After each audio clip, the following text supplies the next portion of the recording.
Dulu masa saya buat persiapan umrah yang pertama, antara benda paling awal kami buat bukan beli kain ihram, tapi pergi ambil vaksin meningokokal.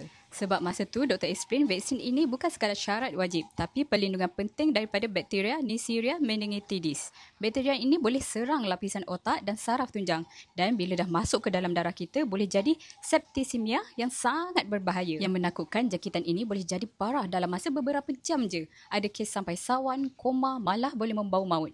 Dan masa musim umrah pula, bayangkan berjuta orang dari seluruh dunia berhimpun rapat.